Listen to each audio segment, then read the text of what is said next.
Mr. Speaker, could you just tell us what you've been doing at the University of Sheffield this afternoon? Yes, I've had a very fun session with students on the Parliamentary Studies module.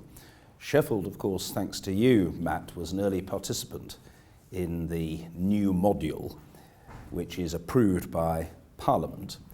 Now, of course, 24 other universities have established the module as well. And the basis of it was, or the rationale for it, was that we in Parliament felt, and I think quite a lot of people in the academic world felt, you could do a degree in politics without really coming to know much, if anything, about how Parliament worked. And it seemed to us that that was a gap that frankly needed to be bridged. So the idea was formed that there should be a distinct Parliamentary Studies module, and it's now up and running to great effect. And I've just been sitting with some of your students for an hour and a quarter or so, listening to their questions and thoughts about how Parliament works and what the Speaker does and how things in some cases perhaps might be done differently in the future. What do you think is really important to get across to students and the public about Parliament as an institution? What are the things that really matter?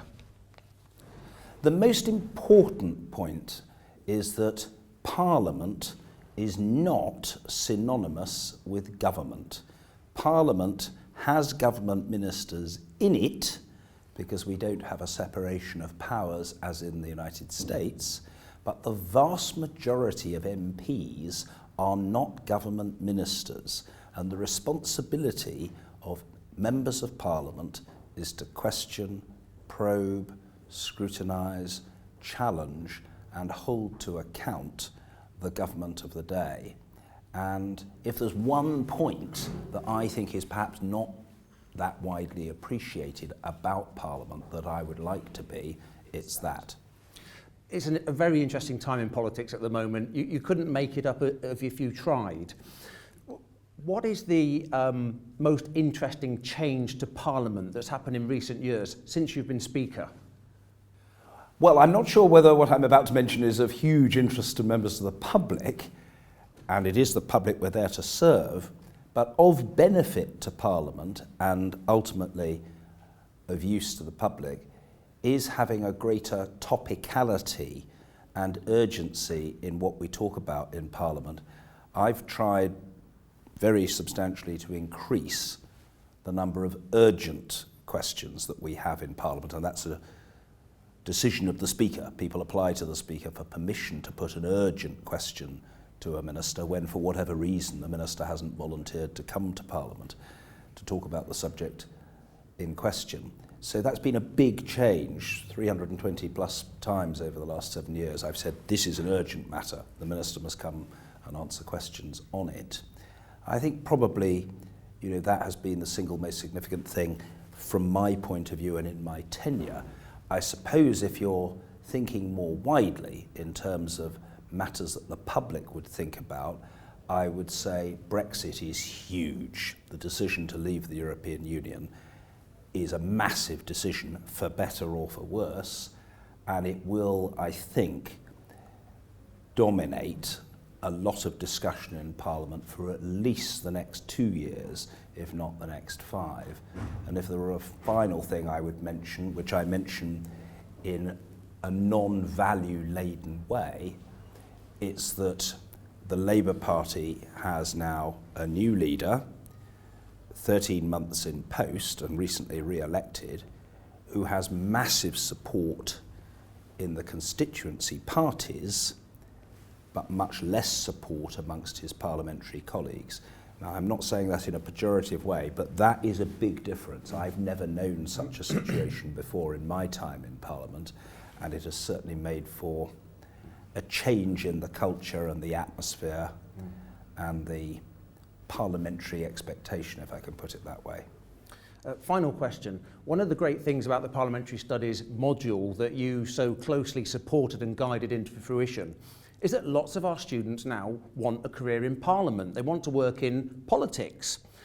What would you say to a young person today who might be a bit sceptical about politics but is thinking possibly about stepping into the arena themselves? If somebody's thinking of being an active politician, I would say do something else first, possibly alongside political campaigning, service as a local councillor, involvement in a pressure group, whether local or national, but do something else, get another qualification and have another career, whether it be as a doctor or a lawyer or an accountant or a business person or a charity worker or somebody working in the National Health Service or as a teacher. But do that first, because it will give you life experience that will enable you to be a better MP if you are elected to Parliament, and will actually help your chances of getting elected to Parliament, because I sense that there is a bit of a grassroots reaction now and a public reaction against having too many professional politicians. I think a lot of people feel that they want their MPs to be people who've pursued another career rather than come straight from university and worked as a research assistant or a special advisor.